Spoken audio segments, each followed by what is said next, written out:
چھوڑ دیں گے. تو پھر یہاں پر اہل سنت میجورٹی اکثریت وہ کیوں اس جگہ پر سیدہ کو غلط کہہ دیتے ہیں یا غلط فہمی؟ میں نے بڑے بڑے لوگوں کو دیکھا ہے کہ وہ اس لفظ کو سیدہ کی جانب منسوب کرتے ہیں کہ سیدہ کو غلطی ہو گئی یا غلط فہمی ہو گئی. الیاذ باللہ. اس کی کیا وجہ ہے؟ خطا تک آ گئے ہیں ایسے. حضرت ابوبکر صدیق کو کہنا چاہیے تھا رضی اللہ تعالیٰ عنہ کے بیٹی عائشہ جب تک حضور علیہ السلام حیات تھے آپ ان کے گھر میں رہیں، آپ ان کی زوجہ تھی، آپ حق بنتا تھا. چونکہ رسول اللہ کا ہو گیا وصال، نبی کی وراثت تقسیم نہیں ہو سکتی، نبی کا کوئی وارث نہیں بن سکتا، نبی کا جو ترکہ ہوتا ہے وہ صدقہ ہوتا ہے، لہٰذا یہ اسٹیٹ کی پراپرٹی ہے. آپ میرے گھر واپس آ جائیں، اب اس پہ آپ کا کوئی حق نہیں ہے چونکہ یہ نبی کی پراپرٹی تھی اور اس کا تقسیم نہیں ہوگی وراثت کو، لہٰذا یہ اسٹیٹ کے پاس آئے گا. ان کو واپس گھر بلا. ساری زندگی ادھر رہی ہیں. حضرت ابوبکر صدیق ادھر دفن ہوئے ہیں، حضرت عمر بن خطاب ادھر دفن ہوئے ہیں، مولا حسن علیہ السلام کو ادھر دفن نہیں ہونے دیا گیا، جنازے پہ تینوں کا مینہ برسایا گیا. ان کو جو حضور علیہ السلام کے بیٹے تھے ان کو حضور کے حجرہ میں دفن نہیں ہونے دیا گیا. اور حضرت ابوبکر حضرت عمر شرعی طور پہ ان کے اپنے فرمان کے مطابق ان کا حق ہی نہیں بنتا تھا، رسول اللہ کے گھر دفن ہوتے تھا، رسول اللہ کے گھر دفن ہوتے.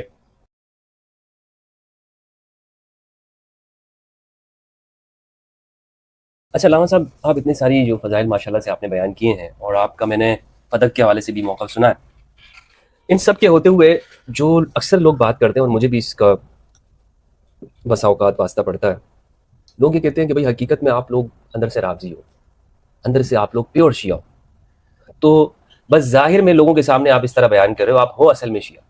تو آپ مجھے ایمانداری سے بتائیں، لوگ تو چلیں جو آپ کو کہتے ہوں، یعنی کیا آپ جو صحابہ ہیں مثال کے طور پر جو ان کے حوالے سے آپ کا نظریہ کیا ہے؟ دیکھیں مفتی صاحب، پہلی بات تو یہ ہے کہ قرآن کا، حدیث کا، ہماری شریعت کا اصول ہے، یہ حکم ظاہر پہ لگتا ہے. پہلی بات، سب سے پہلی بات صحیح ہے. اس پہ آپ دیکھ لیں بخاری میں، مسلم میں پچھلے دنوں انہوں نے پڑھی بھی تھی ایک روایت، بڑا مسئلہ بن گیا تھا. تو یہ روایت موجود ہے کہ ایک بندہ جو تھا وہ جنگ ہو رہی تھی، اور بندے کے نام کا بھی مجھے پتا ہے، جنگ ہو رہی تھی تو وہ جو کافر تھا نا ایک صحابی سے قتل کرنے لگا تو اس نے آگے سے کلمہ پڑھ لیا، تو صحابی نے پھر بھی قتل کر دی. تو یہ معاملہ جب حضور علیہ السلام کی بارگاہ میں پہنچا تو یا رسول اللہ یہ مسئلہ ہوا ہے، تو حضور نے فرمایا تم نے ایسا کیوں کیا جب اس نے کلمہ پڑھا؟ تو صحابی نے ادھر پیش کیا، یا رسول اللہ اس نے دل سے تھوڑا پڑھا تھا، وہ تو اوپر اوپر سے پڑھ رہا تھا جان بچانے کے لیے، دل سے کافر ہی تھا. تو آقا علیہ السلام نے فرمایا تم نے دلوں کا حال جاننا کب سے شروع کر دیا؟ تیرے لیے زبان سے کلمہ پڑھ لینا ہی کافی تھا. ایک سخت جملہ ارشاد فرمایا آقا علیہ السلام فرمایا اب قیامت کے روز جب اللہ سوال کرے گا نا تو خود ہی جواب دینا. اس کا مطلب یہ کہ دل سے شیعہ ہے، اندر سے شیعہ ہے، اندر سے رافضی ہے، اوپر اوپر سے سنی ہے. پہلی بات تو یہ ہے انہوں نے ہمارے دلوں کا حال جاننا کب سے شروع کر لیا. پہلی بات تو یہ غلط ہے. ایک بندہ اپنے زبان سے کہہ رہا ہے تو یہ کیسے ہو سکتا ہے کہ آپ اس کو کہیں نہیں یہ رافضی ہے، یہ شیعہ ہے، یہ فلاں یہ فلاں. پہلی بات تو یہ غلط ہے. باقی عقیدے والی بات میں مطلب آپ کو اگر میں کہوں کہ علامہ یاسین قادری صاحب سنی ہے تو کیسے؟ میں بتانے لگا، میں دو ٹوک اپنا عقیدہ بتانے لگا، اور یہ میرا عقیدہ میں نے اپنے قرآن سے لیا، اللہ کے اور حدیث سے لیا. میں اپنا عقیدہ بتانے لگا.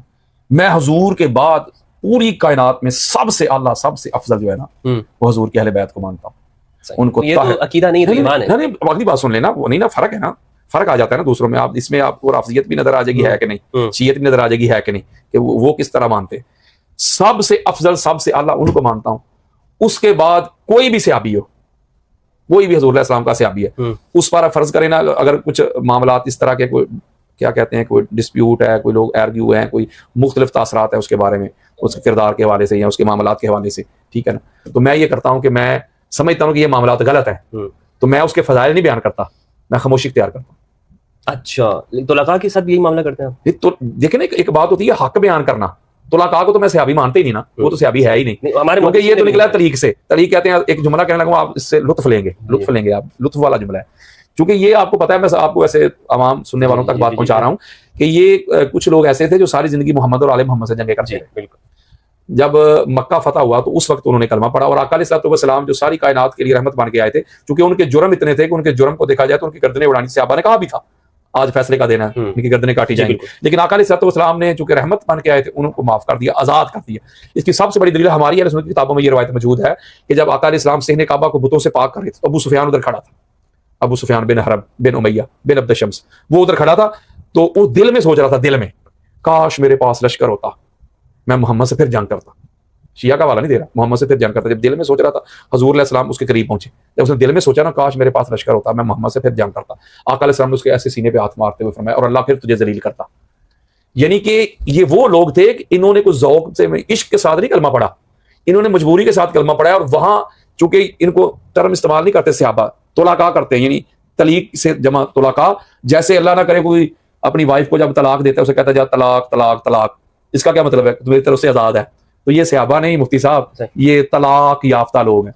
اچھا، یہ محدثین نے لکھا ہے، حتیٰ کہ ابن تیمیہ نے بھی اس کو لکھا ہے، اور ابن عبد البر نے اندلسی رحمہ اللہ نے الاستیاب میں بھی لکھا ہے کہ من مسلمۃ الفتح و طلقاء، کہ یہ فتح مکہ کے اوپر اسلام لانے والے اور طلقاء میں سے تھے، اور ان کے نام بھی ذکر کیے ہیں. تو یعنی آپ صحابہ کرام کا احترام کے قائل ہیں. ایک غلط میسج نہ چلا جائے مفتی صاحب، آپ نے سوال جو کیا تھا وہ غلط میسج نہ چلا جائے تاکہ لوگ اس کو غلط رنگ نہ دے دیں. میں اس کو کلیئر کرنا چاہتا ہوں. آپ نے کہا پھر آپ کیا یہ جو انہوں نے ظلم و ستم کیا یا طلقاء ہیں ان پر بھی کچھ نہیں بات کرتے، وہ بتانے لگا وہ نہیں کرتا کام. آپ طلقاء کی بات کر رہے ہیں، صحابہ بھی ہوں جو اہل بیت کے بالمقابل آئے نا، تو کبھی بھی میں صحابہ کی طرف نہیں جاؤں گا. دیکھیں فتح کا مسئلہ ہے، فتح کا مسئلہ تو پاک سیدہ ہیں ایک طرف ابو بکر صدیق ہے، تو میں تو پاک سیدہ کی طرف کھڑا ہوں نا، ابو بکر صدیق کی طرف تو نہیں نہ کھڑا. صحیح. یعنی جب اہل بیت آ جائیں گے تو اہل بیت کے سامنے میں نہیں دیکھتا کون ہے، وہ چھوٹا ہے بڑا ہے پتہ نہیں کون ہے، اس کا خاندان کیا ہے. جو اہل بیت کے سامنے کھڑا ہے نا وہ مجھے قبول نہیں جو بھی ہو. لیکن جو اہل بیت کے سامنے نہیں، ان کا غلام ہے، دیوانہ ہے، تو وہ تو ہماری سارکت آ جائے. یہ کوئی بات نہیں ہے کہ اللہ معاف کرے کہ ادب احترام اور چیز ہے، حقائق بیان کرنا اور چیز ہے. یہ فتح کے معاملے میں بھی اس میں ذرا آپ وضاحت کیجیے گا علامہ صاحب کہ سیدہ نے قرآن کی آیت پیش کی اور حضرت ابو بکر رضی اللہ تعالیٰ عنہ نے روایت پیش کی. تو عام طور پر ہمارے علماء تو یہی بیان کرتے ہیں نا کہ اگر اختلاف ہو تو آپ روایت قرآن مجید کی آیت کو لیں گے، روایت کو چھوڑ دیں گے. حتیٰ کہ ہماری جو پہلی کتاب ہے اصول الشاشی، اس میں بھی یہی بات لکھی گئی ہے کہ قرآن اور روایت میں اگر تعارض آ جائے آپ تو اولاً تطبیق دینے کی کوشش کریں گے. اگر تطبیق نہیں ممکن ہو رہی تو آپ قرآن کی آیت کو لے لیں گے اور روایت کو چھوڑ دیں گے. تو پھر یہاں پر اہل سنت میجورٹی اکثریت وہ کیوں اس جگہ پر سیدہ کو غلط کہہ دیتے ہیں یا غلط فہمی؟ میں نے بڑے لوگوں کو دیکھا ہے کہ وہ اس لفظ کو سیدہ کی جانب منسوب کرتے ہیں کہ سیدہ کو غلطی ہو گئی یا غلط فہمی. الیاذ باللہ. اس کی کیا وجہ ہے؟ خطا تک آ گئے ہیں ایسے لانتی بھی. مفتی صاحب میں نا اللہ تعالیٰ آپ کو سلامت رکھے ماشاءاللہ، یعنی قرآن کے ساتھ کھڑے کیوں کام آپ کر رہے ہیں. میں نا آپ کو اس کا نا ایک اور طریقے سے جواب دیتا ہوں تاکہ آپ سے بھی میں دعا بھی لے سکوں. میں اس روایت کو قبول کر لیتا ہوں. بڑی خاص بات میں نے آپ کی محبتوں کی نظر کرنی ہے. روایت ابو بکر صدیق نے کیا پڑھی تھی کہ لا نورث ما ترکنا صدقہ، ٹھیک ہے نا، کہ انبیاء کی وراثت نہیں ہوتی، وہ جو چھوڑ جائیں وہ نحن معاشر الانبیاء وہ صدقہ ہوتا ہے. میں اس کو قبول کر لیا، ٹھیک ہے، یہ بالکل ٹھیک ہو. آقا علیہ السلام نے فرمایا کہ انبیاء کی کوئی وراثت نہیں، وہ جو چھوڑ جائیں وہ ترکہ ہوتا ہے، کوئی وارث نہیں بنتا ان کا. آپ مجھے بتائیں قرآن کے اصول کے مطابق، آقا علیہ السلام کی شریعت کے مطابق، کوئی بھی بندہ ہو زید بکر، جب وہ فوت ہوتا ہے پیچھے جو اس کے وارث ہوتے ہیں وہ اس کا ترکہ جو چھوڑا ہوا ہے اس کو تقسیم کرتے ہیں، جو اللہ اور اللہ کے رسول نے اس کے حصے بیان کر دیے ہیں قرآن میں اس کے مطابق، ٹھیک ہے. بیوی ہے اس کو 1/8 ملے گا، اسی طرح جو بیٹے کا ہے اس کو ملے گا، بیٹی کا اس کو ملے گا، وائف کو اس کا ملے گا، ٹھیک ہے نا. جو اس کا چھوڑا ہوا ترکہ ہے، اس میں قرآن کی بے شمار آیات موجود ہے، جو بھی چھوڑا ہے اس میں بے شک اس کے پلاٹ ہوں، اس کی گاڑی ہو، موٹر سائیکل ہو، بینک بیلنس ہو، باغات ہوں، زمینیں ہوں، دکانیں ہوں، جو بھی ما تارا کا قرآن کہہ رہا ہے، جو بھی چھوڑا ہے اس نے وہ سارا جمع کیا جائے گا، ٹوٹل جو اس کا ترکہ ہے. اس ترکے میں سے پھر قرآن اور حدیث کے مطابق جو اللہ اور اللہ کے رسول کی شریعت ہے، ہر بندے کو اس کے حصے کے مطابق اس کو تقسیم کیا جائے گا. بات ختم. یہ اصول ہے، کوئی مائیکل اس کو رد نہیں کر سکتا. ہم نے کہا چلو ٹھیک ہے. حضرت ابو بکر صدیق نے کہا کہ حضور نے فرمایا ہمارا کوئی وارث نہیں بنتا، ہم جو چھوڑ دیں وہ صدقہ ہے. تو بیٹی جو ہے، بیٹی اس وقت آقا علیہ السلام کی اکلوتی بیٹی دنیا میں تھی اور کوئی رشتہ نہیں تھا، یعنی کہ نہ جو 4 مانتے ہیں 3 وہ بھی نہیں تھی، بیٹے بھی نہیں تھے. پاک سیدہ تھی نا، جی بالکل. باقی ازواج تھی. آقا علیہ السلام کی جو وراثت تھی وہ تقسیم ہونی تھی پاک سیدہ میں اور ازواج میں، اور تو کوئی نہیں تھا نا. جی مجھ سے بولے نا، میرا ساتھ دے تھوڑا سا. نہیں. تو آپ مجھے بتائیے گا کہ میں اس کے اوپر انبار لگا سکتا ہوں. ام المومنین حضرت عائشہ صدیقہ رضی اللہ تعالی عنہا، وہ جس گھر میں رہی ہیں وہ گھر کس کا تھا؟ نبی کا. ما بین بیتی و منبری روضۃ من ریاض الجنہ، میرے گھر سے لے کے میرے منبر تک جو جگہ ریاض الجنہ، میرا گھر، رسول اللہ کا گھر، وہ نبی کا گھر تھا. حضرت ابو بکر صدیق کو کہنا چاہیے تھا رضی اللہ تعالیٰ عنہ کے بیٹی عائشہ، جب تک حضور علیہ السلام حیات تھے آپ ان کے گھر میں رہیں، آپ ان کی زوجہ تھی، آپ کا حق بنتا تھا. چونکہ رسول اللہ کا ہو گیا وصال، نبی کی وراثت تقسیم نہیں ہو سکتی، نبی کا کوئی وارث نہیں بن سکتا. نبی کا جو ترکہ ہوتا ہے وہ صدقہ ہوتا ہے، لہٰذا یہ اسٹیٹ کی پراپرٹی ہے. آپ میرے گھر واپس آ جائیں، اب اس پہ آپ کا کوئی حق نہیں ہے، چونکہ یہ نبی کی پراپرٹی تھی اور اس کا تقسیم نہیں ہوگی وراثت کو، لہٰذا یہ اسٹیٹ کے پاس آئے گا. ان کو واپس گھر بلا. ساری زندگی ادھر رہی ہیں. حضرت ابو بکر صدیق ادھر دفن ہوئے ہیں، حضرت عمر بن خطاب ادھر دفن ہوئے ہیں، مولا حسن علیہ السلام کو ادھر دفن نہیں ہونے دیا گیا، جنازے پہ تینوں کا مینہ برسایا گیا. ان کو جو حضور علیہ السلام کے بیٹے تھے ان کو حضور کے حجرہ میں دفن نہیں ہونے دیا گیا. اور حضرت ابو بکر، حضرت عمر شرعی طور پہ ان کے اپنے فرمان کے مطابق ان کا حق ہی نہیں بنتا تھا، رسول اللہ کے گھر دفن ہوتے. میں تنقیص نہیں کر رہا، واللہ بھی اللہ تعالیٰ تنقیص نہیں کر رہا. میں یہ بات یار جنمن پوچھ رہا ہوں، میں سوال کر رہا ہوں کہ جب نبی کا ترکہ تقسیم نہیں ہوتا، جب نبی کی اکلوتی بیٹی وارث نہیں بن سکتی تو بیویاں کیسے وارث بن سکتی ہیں؟ ام المومنین عائشہ صدیقہ رضی اللہ تعالیٰ عنہا ساری زندگی اس گھر میں رہی ہیں. وہ کس حق سے رہی ہیں؟ ایک ہی حق ہے نا ان کا کہ نبی کی زوجہ ہے. تو جب نبی کی زوجہ ہے تو نبی کی تو وراثت و تقسیم جو 1/8 والی کیسے اس کو کیسے مل گئی وراثت؟ حضرت ابوبکر صدیق کس حق سے دفن ہوئے؟ حضرت عمر بن خطاب کس حق سے دفن ہوئے؟ ان کی ذاتی پراپرٹی تو تھی نہیں, وہ گھر تو رسول اللہ کا تھا.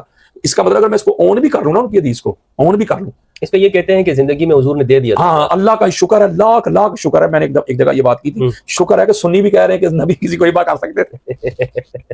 میں نے چیلنج کیا تھا وہ شیخو پورہ کے مفتی کو, جس نے مجھے جواب دیا تھا, یہ جو راشد رضوی, اس نے میرے اویس ربانی کے پروگرام پہ میں نے یہ دلیل دی تھی, اس نے اس کا رد کیا تھا کہ نبی نے اس کو ہبا کر دیے تھے, نبی نے عائشہ صدیقہ کو ہبا کیا ہوا تھا. میں نے اسے کہا تھا, آج بھی کہہ رہا ہوں آپ کے پروگرام کے واسطہ سے, میں نے اسے سینہ چوڑا کر کے کہا تھا میں ساری زندگی شیخو پورہ آ کے تیری مفت نوکری کروں گا, دکھا روایت دکھا. آقا علیہ السلام نے فرمایا کہ ابوبکر صدیق جو میرے بیویوں کے حجرے ہیں نا, ان کو چھوڑ کے جو میں چھوڑوں گا نا باغات, وہ صدقہ ہے. یہ جو گھر قرآن کی آیت ہے نا, وقرن فی بیوتکن, آپ اپنی گھروں میں ٹھیک رہو. اچھا تو جب طلاق میں جب طلاق ہوگی تو پھر کیوں کہہ رہا ہے اللہ قرآن میں؟ اب وہ میرے مائنڈ میں آیت نہیں آ رہی, اس قرآن میں اس کا مفہوم ہے. اللہ کہتا ہے جب ان کو طلاق دے دو تو کتنے دنوں تک ان کو گھروں میں ٹکی رہنے دو, پھر گھر ادھر کدھر گئے, جب طلاق ہوگی پھر گھر کدھر گئے ان کے. اسی قرآن میں اللہ یہ بھی کہہ رہا ہے نا, وہ تو ایک پہچان کے لیے کہہ رہا ہے نا اللہ قرآن میں. جیسے میں دلیل دے, فرض کرے کسی کی 2 بیویاں یا 3 بیویاں کسی بندے کی, ٹھیک ہے نا, وہ جب 3 بیویوں اس نے الگ الگ اس کو گھر لے کے دیے ہوئے ہیں, 3 بیویوں کو الگ الگ ایک بندے نے, ہمارے پاکستانی ہے کوئی, اس نے 3 شادیاں کی ہوئی الگ الگ گھر میں بیویوں کو رکھا ہوا ہے. اس کی بہن کال کرتی ہے, بھائی کی طرح میں آپ کو ملنے کے لیے آ رہی ہوں. وہ کیا کہے گا؟ وہ کہے گا وہ سمیرا والے گھر آ جا. تو گھر سمیرا کا تو نہیں, گھر تو اس کا ہے.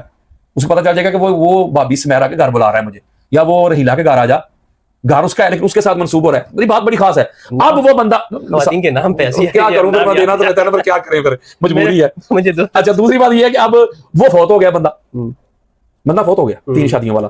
آپ مجھے بتائیں نا, لاجک سے بتائیں مجھے, جب وہ بندہ فوت ہو گیا کیا اس کی اولاد یہ کہے گی کہ جس گھر میں, چلو اب میں نام نہیں لے رہا, جس گھر میں وہ رہتی تھی عہدہ ہو گیا, تو وہ رہتی تھی عہدہ ہو گیا, اس طرح نہ کریں گے. وہ ساری اس کی پراپرٹی جمع کریں گے, جمع کر کے پھر اس کا ٹوٹل ترکہ بیویوں کو 1/8 ہی ملے گا, آگے اس کے بیٹے بیٹیاں ہر ایک کو ملے گا. بھائی یہ اصول قرآن کا اصول ہے, کوئی مائی کا لال رد کر کے نہیں دکھا سکتا. اگلی بات یہ ہے کہ جب رسول اللہ کا مجھے دکھائے نا, وہ مفتی صاحب مجھے دکھائے, وہ جو کہتا تھا کہ حضور نے ہبا گفٹ کر دیے تھے, مجھے دکھائے کہاں گفٹ کیے تھے, میں مان لوں گا. اچھا سنی بھی اب آ رہے ہیں, تھوڑے شیعہ ہوتے جا رہے ہیں, کہتے وہ پاک سیدہ کا ہبا نہیں مانتے, تو ادھر جہاں کہیں ہے ہی نہیں, کوئی تک ہی نہیں مانتا.